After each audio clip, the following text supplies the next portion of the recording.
We never argued, not once. Our love was calm, predictable, maybe even boring. But one rainy afternoon, she came home from the grocery store and shattered everything with 6 words. Why do I always do everything? What followed changed my life forever. Welcome to Infidelity Truths. Before we dive into today's gripping story, please take a second to like this video and subscribe to our channel. Your support helps us create more thrilling stories just for you. Let's begin. From the outside, our relationship looked rock solid. I mean, Mira and I had been through hell together.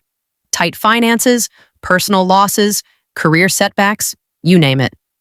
But somehow we always found our way back to each other. Never a raised voice, never a stormy fight. Our disagreements? Settled with calm conversations over coffee. I used to joke that our life was so smooth. It bordered on boring. But then, everything changed. That afternoon started like any other. Mira had just come back from her usual Saturday grocery run. I was waiting by the door, ready to help her carry the bags in. Our routine, one we never questioned. She shops, I unload. Easy, familiar.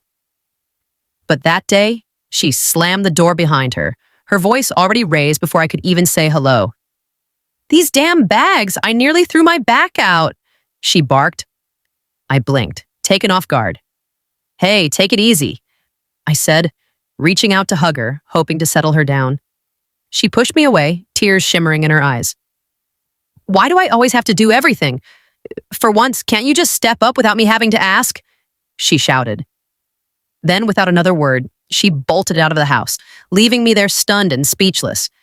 I stood staring at the door, heart pounding. This can't be about groceries, I told myself. She just needed time, a breather. She'd cool off and come back. But she didn't. Days turned into weeks. My texts, ignored. Calls, straight to voicemail. She never came home, not even once. By the 3rd week, I gave up trying.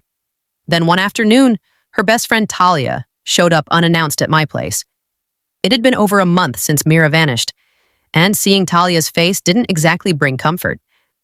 I never liked her much, and the smug glint in her eyes didn't help.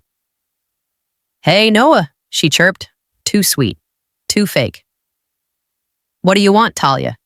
"Did Mira send you?" I asked, cutting straight to the point. Talia strutted over to the couch like she owned it, crossed her legs and settled in with a smirk. "Spit it out," I snapped, tired of the games. Without a word, she got up, walked toward me, and kissed me. I shoved her away instantly, fury rising. "What the hell are you doing?" "You're such an idiot," she hissed. "I was trying to help you, but you're too blind to see it." I stood frozen, stunned by her insanity. Then came the bombshell. According to Talia, Mira wasn't the faithful, loyal partner I thought she was. After her parents passed, something inside her broke. She spiraled, started seeking out something to make her feel alive again through a dating site. And apparently, she found what she was looking for. "She's ashamed," Talia said with a wicked smile. "She doesn't know how to face you, but hey, if you cheated too, maybe it would level the playing field. Fresh start and all that." I stared at her in disbelief. "Get out," I said coldly, pointing to the door, "and tell Mira she can come get her stuff. But I don't ever want to see her again." Talia shrugged, smiled like she'd won something, and strolled out. But her words lingered like poison. The idea that Mira had lied to me, hidden so much, cheated, cut deeper than anything else. Suddenly, our past felt like a carefully crafted illusion. "Let's get one thing straight," I told Talia before she reached the door. "This isn't just my apartment. It was my father's. And the car she's been cruising around in? His too. So leave the keys in the mailbox on your way out." And with that, I shut the door. No yelling, no final showdown, just the solid click of closure. We divorced quickly. No drawn-out court battles, no shared assets. Mira didn't fight it. In fact, she seemed eager to cut all ties. She reached out a few times afterward, weak attempts, but I ignored everyone. I wasn't going to reopen that door. But the car, that was another story. She refused to give it back, dragging things out for months until I finally threatened legal action. Only then did she drop the keys off like a reluctant child returning stolen candy. By then, I wasn't even angry. just tired. It wasn't the ending I expected. It wasn't the future I imagined. But it happened. And life? Well, life goes on. Weeks passed, then months. I got used to the quiet. The stillness that used to feel peaceful now felt like something else. Emptiness. But I didn't let it consume me. I focused on work, on rebuilding, on forgetting. But some truths don't like being buried. It was a rainy Wednesday when I saw her again. I'd just finished a meeting and was walking to my car when I spotted her across the street. Mira. Hood up, head low, rushing into a cafe. My heart stopped. For a second, I thought about walking away. Pretending I didn't see her, but curiosity got the better of me. I followed. She was sitting in a corner booth, staring blankly at her coffee. Alone. She looked tired. Not physically, but emotionally drained. Like someone carrying too many secrets. I stood by her table. She looked up. And froze. "Noah," she whispered. "Didn't expect to see me, did you?" I said, sliding into the seat across from her. She didn't speak for a while, just stared at her cup like it held all the answers. "You ignored every call, every message, but here we are," I continued. "So tell me, why?" Mira's eyes welled up. "I didn't know how to face you," she murmured. "I didn't plan for things to fall apart like this. I was lost." "You cheated?" I said flatly. "Let's not sugarcoat it." She winced but didn't deny it. "I was drowning, Noah. After Mom and Dad, it felt like the ground disappeared beneath me. And you were there, but I felt alone anyway. You tried to help, I know. But I needed something else. I just didn't know what." "And what, you found it online?" I asked, bitterness creeping in. She shook her head. "Number, I didn't find anything except regret. The people I met weren't real. The thrill? Fleeting. I kept spiraling until I realized I'd burned the only real thing I had." "Then why didn't you come back? Why run?" "Because I didn't think I deserved to," she whispered. The silence between us stretched long and heavy. "You know what hurt the most?" I finally said.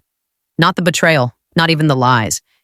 It was how easily you let go, like we never mattered." Tears streamed down her face. I hated myself for what I did. Still do, but I thought, maybe if I just disappeared, you'd be better off. I shook my head slowly. "You don't get to decide that, not alone.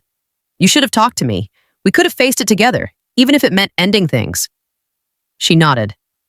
"I know, I was a coward." I stood up, heart pounding. "I'm not here for closure, Mira. I already got that the day I stopped waiting.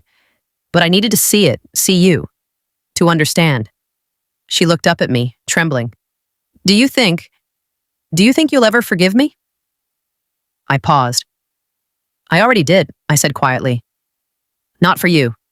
For me." And with that, I walked away. I didn't turn back, not this time.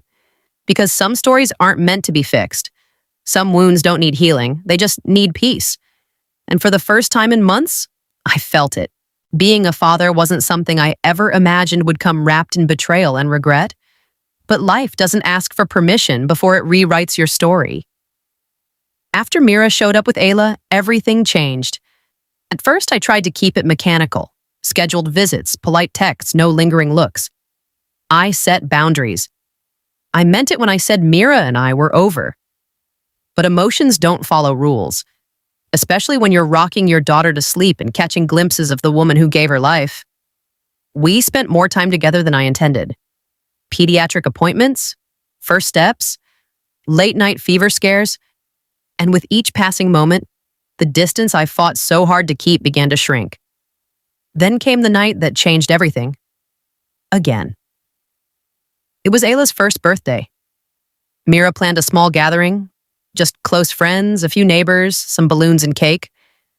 I showed up with a smile, a gift, and a heavy heart. She looked beautiful, calm, different, like she had found some peace of her own. We shared laughs, watched Ayla smash cake all over her face, and for a moment, it felt like a family. After everyone left, I stayed back to help clean. "I'm glad you came," Mira said, gathering wrapping paper into a bag. She's growing fast, I replied. Can't believe she's one already. There was a pause, the kind filled with unspoken thoughts. Noah, she said softly, do you ever think about us? What we were? I turned to her slowly. All the time. But that version of us died, Mira.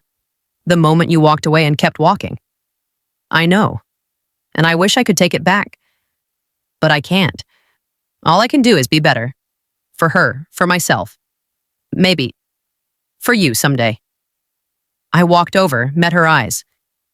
You are being better, and I see that, but I also see the scars. And they don't fade just because we want them to. She nodded, tears forming again. But this time they didn't fall. Then maybe this is our peace, she whispered. Not as lovers, not even as friends, but as two people who love the same little girl. I smiled. That I can live with. We hugged, a real one. No hidden agendas, no messy emotions. Just two people learning how to move on. The right way. 2 years later, Mira and I remain co-parents. Respectful, consistent, emotionally mature most of the time. We even share the occasional coffee after dropping Ayla at preschool. I eventually met someone new. It took time, trust, and a lot of patience. But love found me again. As for Mira, she's doing well. Found her footing, started a small art business, and even began therapy. We're not friends in the traditional sense, but there's a quiet understanding between us now. A respect earned the hard way. Ayla is happy, safe, loved by both of us. And maybe that's the real ending. Not revenge, not reunion, but growth. So if this story resonated with you, don't forget to like the video, subscribe to our channel, and press that bell icon so you never miss a story like this again. Thanks for staying till the end. And remember, sometimes the most powerful closure is peace. Moral lesson of the story. 1. Communication is the foundation of every relationship. No matter how deep the love is, silence in the face of problems can destroy what words could have saved. If Mira had expressed her emotional struggles earlier, their story might have taken a different turn. 2. Healing doesn't always mean reconciliation. Sometimes closure comes not from getting back together, but from understanding, accepting, and choosing peace over pain. 3. Actions have lasting consequences. A single moment of weakness, like Mira's betrayal, can shatter years of trust. Rebuilding may be possible, but it takes time, accountability, and humility. 4. Growth can come from heartbreak. Noah's journey shows that even when someone breaks you, you can rise stronger, wiser, and more self-aware. Sometimes the worst endings bring about the best versions of ourselves. 5. Children deserve stability and love no matter what. Even when relationships fall apart, mature co-parenting ensures the child isn't caught in the crossfire. Ayla's well-being became the bridge that brought healing. 6. Forgiveness is for you, not them. Letting go of anger doesn't mean forgetting the pain. It means freeing yourself from it.